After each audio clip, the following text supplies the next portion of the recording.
guys, it's me, Laura. I'm a homeschooling mom of 3 kids ages 5, 9, and 12, and today I have a book haul for you. Now, I remember not very long ago I made a video and I think I said I wasn't going to buy more books until I finished the ones on my shelf, or at least made a good dent in them. And my goal is to not have any other large book purchases until I really get through a lot of this stuff. Yeah, that didn't last very long. So here's what happened. I really enjoyed the book The Witch of Blackbird Pond when I was in 8th grade. It was a read aloud in our classroom, and I wrote a book. We had a big project where we made a picture book. We had to write the story and do the illustrations, and it tied in our art classes and our English and our history and all the things, and it was really awesome. And we're kind of done with American history. We've done American history for many years, and we've interwoven some world history in there, but we're kind of tapering off and finishing American history, and it's kind of melding with current world history, and we're moving more toward world history and filling in those gaps. And I really don't want to do a unit on the Salem witch trials again, but I want to share that with my oldest. So I really wanted to get The Witch of Blackbird Pond to read with him for his literature. I do those individually one by one with each kid, so I can kind of tailor it to them a little bit more than our group subjects. So I thought, hey, I should go on Book Outlet and see if they have The Witch of Blackbird Pond. And guess what? They did. And then I just couldn't help myself. These are the books I got, along with a couple I'll show you at the end, just 2 that are not from Book Outlet. So I'm just going to dive in no particular order, and here we go. This one is called We Are Wolves, and it is set during World War II, which right now we're studying World War II, so yeah. I get kind of sick of World War II books, but at the same time, when I'm in a unit, I really like to immerse myself in that unit with the books that I'm reading too, so that I can get excited and share more with my kids. And anyway, this one is about the children who had to flee East Prussia. And there were hundreds of children that had to flee, and they were just abandoned, and they were called wolf children, or in German it is Wolfskinder. I'm sure I said that wrong, but this looked really fascinating. And again, I'm always looking for angles and parts and stories of World War II that I haven't heard before, and this is one of them. This is called Wishing Upon the Same Star. This story is about a girl who moves from Detroit, Michigan. She is Arabic and Muslim, I believe. And she moves to San Antonio, Texas, and feels very left out, and makes friends with her neighbor who is an Israeli. And of course, with all that conflict going on, this is, I don't know, I love this kind of story. I love learning about these different religions and different cultures, and I think this would be a really good story to read with my kids potentially. So this one seemed really good. This one I wasn't sure about. I waffled on getting this one. It's called Those Kids from Fawn Creek, but the reviews were really good, and it looked a little bit intriguing and something a little bit different than what I normally read. So it's about these kids from Fawn Creek who grew up together. They all know each other. They've been in school together their whole lives. The days are all the same, nothing's changed, but then a new girl comes and kind of changes things up quite a bit. So I'm interested to see what she does and how she changes things up and what happens here. Playing Atari with Saddam Hussein, based on a true story. This one is one that has been in and out of my cart for I don't know how long, but I decided that I wanted to get it. This is about the bombings in Iraq in 1991, and really just the perspective of someone who lived through them. So I'm really interested to read that. This one is pretty packed. It's called Where the Sky Lives by Margaret Dillaway. And it is about a girl who is grieving the loss of her uncle, and they used to go stargazing and looking at the sky together, and so she continues to do that. But then there's a development that's going to be put in that will potentially ruin her good viewing spot at Zion National Park, I believe. So obviously the development's not at Zion National Park, but where she goes is, and I guess the development will kind of mess up the stargazing. And so she meets a friend and kind of begins to take up photography. and she discovers something about an endangered animal, and that might affect the ability for the construction to happen. So anyway, this looked interesting. There's a lot in it, so I'm interested to see how that all plays out. And yeah, there's that one. This one is Turn the Tide, and it's basically a story that tackles the problem of plastic pollution in the ocean. It takes place in Florida. This is a issue that's really important to one of my kids, is this whole plastic in the ocean, and he really like is passionate about that. So I wanted to read this and maybe share it with him and see what it's like. But yeah, that's about all I know about this one. Okay, so When the World Was Ours, I have seen this one recommended by so many people. I finally gave in, and I'm gonna try it myself. It is set during World War II, I believe. I don't know, I mean, I've heard a lot about it. I don't remember a whole lot else about it, but yeah, I gave in to the pressure and I got this one. I'm always looking for good, easy early reader books that are either really good to share with really little kids who are just starting to be able to listen to chapter books, or kids who are just able to start reading chapter books and be independent in their reading. And I found this series, Sydney and Taylor, by Deborah Hawking, and it looked really cute. So I got the first 2 of those books so that I can check them out and see what I think. This is Call It Courage, and I don't know a whole lot about this one either. I know that it has good reviews, and I'm pretty sure that it takes place in the Pacific Islands. And I am always looking for books that are set in the Pacific Islands because it's a very difficult geographic location to find books that are set in. So I wanted to read this one, so I picked that up as well. It's also a Newbery Medal winner, which sometimes I love the Newbery Medal winners and sometimes I don't, but just an interesting tidbit there. This is The Last Bear. There are no more polar bears left on Bear Island, and but one night April catches a glimpse of something, and it is a polar bear. And anyway, this looks like a fun story. I have been doing a unit with my little one about polar animals, so this one I think caught my eye because of that. So I thought this might be a fun read. This is another one that has been on my list for a very long time. It's I Can Make a Promise. It says, Eddie has always known that she is Native American. She also knows that her mom was adopted by a white couple who has no connection to her birth family. So even though Eddie is curious to learn about her heritage, she realizes her mom doesn't have any answers, until the day when she and her friends discover a box hidden in the attic, a box full of letters signed Love Edith and photos of a woman who looks just like Eddie.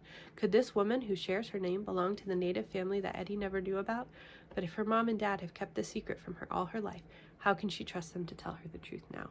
So this looks really good, and I am really trying to read a lot more about the Native American experience, especially the modern Native American experience. We hear a lot about the historical experience, but I know that there's still a lot of modern struggles and issues, and I really want to find out more about that. This is another one that I have heard a lot about, Amal Unbound. This takes place in Pakistan. And again, I don't know a whole lot about this one, except that I have heard a whole lot of really good stuff. So we'll see what this one ends up being about. This is The Red Scarf Girl, and it's a memoir of the Cultural Revolution. I am trying to get a lot more books from Asia, a lot of books from the Middle East and from Africa, and really focusing on those areas a lot this year. This one I have heard recommended a lot, and it talks about communist China, the Cultural Revolution of Mao Zedong, and how through this the main character's world kind of falls apart, and her father is imprisoned, and she really faces a lot of difficulties. So this one sounded really interesting. The Light of Days is another one that has been on my wish list for a very long time, so I grabbed it. This is the Young Readers edition. I generally, if there is a Young Readers edition, tend to prefer those over the regular adult editions, just maybe because I'm still a youngster at heart. I don't know, but I tend to prefer them, so I went ahead and picked that up. This one is about the Polish resistance during World War II, and it's the true story focusing on specifically the teenage girls that were part of that resistance. I think this would pair really well with the book, I think it's called Resistance by Susan A. Nielsen, which is also about the resistance, and those two books might actually really pair well together, so we'll see. This is another World War II story that I've also has come highly recommended to me, and this one is about a girl who is looking for her brother who has gone missing, and it just kind of feels like it's going to be impossible to find him amidst the rubble and the confusion and the chaos. And so this is another one that I have.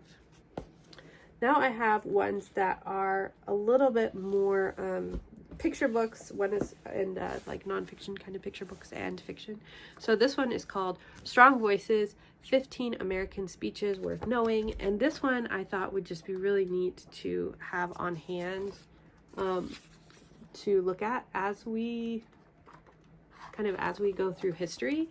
It has speeches by, let's see, Patrick Henry, Give Me Liberty or Give Me Death, George Washington's Farewell Address, Red Jacket, We Never Quarrel About Religion, Frederick Douglass, What to the Slave is the 4th of July, Sojourner Truth, I Am a Woman's Rights, Abraham Lincoln's Gettysburg Address, Theodore Roosevelt, Citizenship and Republic, Franklin D. Roosevelt, The Only Thing We Have to Fear is Fear Itself, Lou Gehrig, Farewell to Baseball, Langston Hughes, On the Blacklist, All Our Lives, John Fitzgerald Kennedy, We Choose to Go to the Moon, Martin Luther King Jr., I Have a Dream, Fannie Lou Homer, I Question America, and Cesar Chavez, Address to the Commonwealth Club of California, 1984, and Hillary Rodham Clinton, Women's Rights Are Human Rights. And some of these might be really good to memorize if you're into memorizing, but it gives a little bit of, each one has an introduction along with a little bit of information, and then it has the actual speech. So I think this is just a really good reference to have on hand. So this one's called Rewilding, and it has really nice illustrations all throughout. And basically this talks about returning wildlife. So places where wildlife has gone missing for various reasons, whether intervention of men or destruction of habitats or whatever reason, trying to rewild the places and get the animals back to where they belong. Again, this is another topic that my son is really interested in, so I thought I would pick this up and look at this with him. This one is really fun. A is for axolotl, an unusual animal ABC. I'm doing ABCs with my littlest, and I thought this would just be another fun thing to add to it. So it's got A is for axolotl, B is for benturong, and then it's got H is for the hyrax. And so anyway, these are just all strange animals that you may not have heard of, and I thought this would be really fun, and my older kids might actually enjoy it as well. This one is School is Wherever I Am, and I think this one's been pretty popular amongst many homeschoolers, but it basically explores the idea that school doesn't just happen in a classroom, that you can learn anywhere and everywhere if you are just curious and ask questions and try things. And anyway, I think just this idea that you can learn all the time anywhere you are. And so I thought that was fun. So that is the last one that I got from Book Outlet. And I got a couple more books as well. I decided to try Book of the Month Club because you get the first book for $5, and I had a link to do that. And so I thought I would try this. And this is River Sing Me Home, and I got it when I was on my trip. I haven't had a chance to read it yet, but it looked really interesting. And the thing that I like about Book of the Month Club is that you can skip. So if they don't have a book that I like, I can kind of skip it. But I just have heard so many things about Book of the Month that I thought I would give it a try and see what I think. And then this one I ordered as soon as it came out. I'm pretty sure it was right as soon as it came out from Amazon. Yeah, it's called The Winderby Puzzle, and if I had been a little more patient, they actually just got it in at the library as well. But this is by Lois Lowry, and I actually like a lot of her work. This one is set during a time period and about a topic that I hadn't really heard much about. It's about, it says, Estreld is not like other girls in her village. She wants to be a warrior. Varric, the orphan boy who helps her train in spite of his twisted back, also stands apart. In a world where differences are poorly tolerated, just how much danger are they in?